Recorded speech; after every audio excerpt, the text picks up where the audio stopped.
I can zone in and out of certain, आप कह सकते हैं।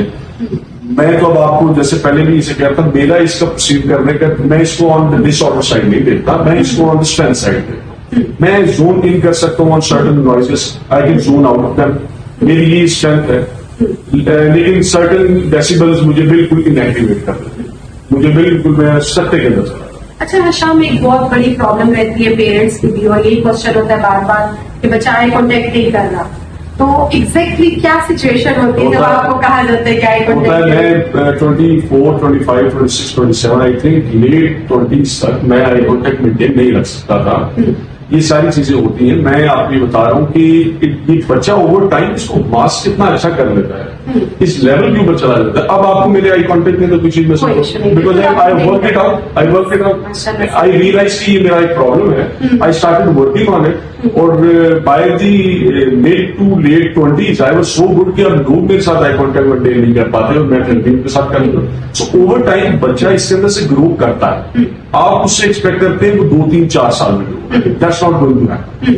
हम उसको ये टिपिकल व्यू उससे अभी आप साल मेरी डिस्कशन हुई थी, सो हम इसको एक किसी और तरीके से कंप्रीहेंड कर रहे होते हैं। नॉर्मल लोग इसको ये टिपिकल तरीके से कंप्रीहेंड कर, हम इसको किसी और तरीके से कंप्रीहेंड, और ये हमारी स्ट्रेंथ है। अच्छा हशाम, जो एक क्वेश्चन आता है लैंग्वेज के हवाले से, तो आप समझते हैं कि लैंग्वेज में भी इशू आते हैं? आप delayed language, two way communication के हवाले से अगर हम बात करें तो जिस वक्त सेंसरी इशू हिट करता है, at that particular moment two way communication effect. आप मेरे साथ बात कर रहे हैं and you will start looking at me, मैं आपको देख रहा हूं और मैं zone out because I am feeling something now. Sometimes that's an internal feeling, sometimes that's an external stimuli. मैं जोन आउट हो चुका हूं, मुझे आपकी बात सुनाई दे ही नहीं रही, और ये क्वाइट ऑफन मेरे साथ हुआ। मैं टू वे कम्युनिकेशन के अंदर जब चीजों को सेंस कर रहा होता हूँ किसी और तरीके से, तो मैं जोन आउट हो जाता हूं। अच्छा, आपने एक टर्म यूज की है मास्किंग की, तो मैं चाहूंगी कि आप उसको मजीद एलेबोरेट करें, और अगर ये बच्चे को हम सिखाना चाहते हैं तो कैसे सिखा सकते हैं? आफ्टर अर्ली टीन्स के अंदर बच्चे को रियलाइजेशन सेटल हो जाती है समटाइम्स, मतलब मुझे तो होना शुरू हो गई, इस टाइम में बाद में भी हो जाती है कि ये जो चीज मैं जिस तरीके से परसीव कर रहा हूँ उस तरीके से दुनिया इसको परसीव नहीं कर रही। For that matter certain people, set of class, majority people are not looking at this the way I am looking eight.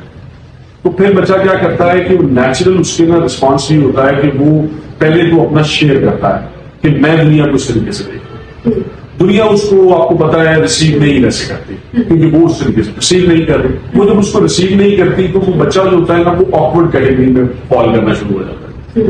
बच्चे उसको, दूसरे जो होते हैं वो ऑकवर्ड देखना शुरू हो जाते हैं। ये क्या है, मतलब वियर्ड एस्पेक्ट से बच्चों उसको दूसरी दुनिया परसीव करते हैं। वो खुद भी छोटे होते हैं, उन्हें भी समझ नहीं होती कि वो किससे डील कर रहे हैं। अब मैं कह रहा हूँ ये सुपर पावर है, मैं आपको बताता जा रहा हूँ कि मैं दुनिया को देख किसी और तरीके से रहा हूँ, बल्कि इनफैक्ट ये मेरी कॉग्निटिव एबिलिटीज को भी मल्टीप्लाई कर देते हैं टू दैट लेवल कि मैं दुनिया को अंडरस्टैंड करने, एनालाइज करने, एनालिटिकल स्किल्स भी मेरे डिफरेंट हो चुके हैं। मैं कई एंगल से चीजों को देख सकता हूँ। ये स्पेक्ट्रम है, जिस स्पेक्ट्रम से मैं चीजों को देख सकता हूँ। मैं किसी वन सोशलाइजेशन में भी यस कैसे नहीं करेगा? जब 12 साल का बच्चा अपना एक्सपीरियंस शेयर कर रहा है किसी के साथ और दूसरा उसे कंप्रीहेंड ही नहीं कर पा रहा, दूसरा उसे कह रहा है ये क्या तुम बातें कर रहे हो, तो वो अफेक्ट तो करेगा। तो वो जनरली अगर एक्सट्रोवर्ट है भी तो वो इंट्रोवर्ट होना शुरू हो जाएंगे, वो पीछे हटना शुरू हो जाएंगे। अब उन्हें रीइंटीग्रेट करना है सोसाइटी के अंदर, तो वो क्या करेंगे? वो रियलाइज करेंगे कि यार ये बंदा मेरी बात को नहीं समझ पा, and majority of people will not be able to understand. तो वो क्या करेंगे? वो मास्क करना शुरू कर देंगे। अब वो मास्किंग जो है वो ओवर टाइम उसकी स्ट्रेंथ में बने। फिर इसके बाद पोस्ट मास्किंग पीरियड भी आता है, उसके अंदर बच्चा उन स्ट्रेंथ्स को यूटिलाइज करके एक खास व्यू पॉइंट दुनिया के सामने रखता है, एक खास सोचने का तरीका, देखने का जाविया भी सामने रखता है, and by that time probably he is analytically miles ahead than other people.